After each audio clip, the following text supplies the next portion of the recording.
Chapter 24. Stanley was half asleep as he got in line for breakfast, but the sight of Mr. Sir awakened him.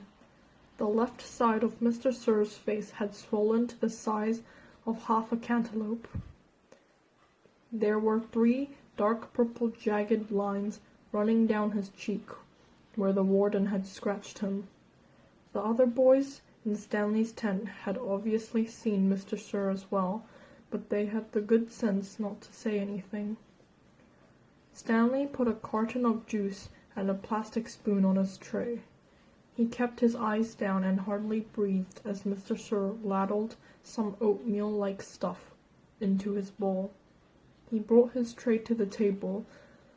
Behind him, a boy from one of the other tents had said, "Hey, what happened to your face?" There was a crash. Stanley turned to see Mr. Sir holding the boy's head against the oatmeal pot. "Is there something wrong with my face?" The boy tried to speak, but couldn't. Mr. Sir had him by the throat. "Does anyone see anything wrong with my face?" asked Mr. Sir, as he continued to choke the boy. Nobody said anything. Mr. Sir let the boy go. His head banged against the table as he fell to the ground. Mr. Sir stood over him and asked, "How does my face look to you now?"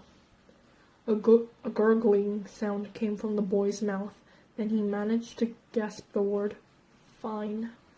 I'm kind of handsome, don't you think?" "Yes, Mr. Sir." Out on the lake, the other boys asked Stanley what he knew about Mr. Sir's face, but he just shrugged and dug his hole. If he didn't want to talk about it, maybe it would go away. He worked as hard and as fast as he could, not trying to pace himself. He just wanted to get off the lake and away from Mr. Sir as soon as possible. Besides, he knew he'd get a break. "Whenever you're ready, just let me know," Sarah had said. The first time the water truck came, it was driven by Mr. Pedansky. The second time, Mr. Sir was driving. No one said anything except, "Thank you, Mr. Sir," as he filled each canteen. No one even dared to look at his grotesque face. As Stanley waited, he ran his tongue over the roof of his mouth and inside his cheeks.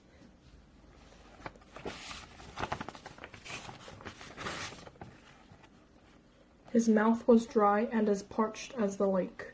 The bright sun reflected off the side mirror of the truck, and Stanley had to shield his eyes with his hand. "Thank you, Mr. Sir," said Magnet as he took his canteen from him. "You thirsty, caveman?" Mr. Sir asked. "Yes, Mr. Sir," Stanley had said, handing his canteen to him. Mr. Sir opened the nozzle and the water flowed out of the tank, but it did not go into Stanley's canteen. Instead, he held the canteen right next to the stream of water. Stanley watched the water splatter on the dirt, where it was quickly absorbed by the thirsty ground. Mr. Sir let the water run for about 30 seconds, then stopped. "You want more?" he asked. Stanley didn't say anything. Mr. Sir turned the water back on, and again Stanley watched it pour onto the dirt.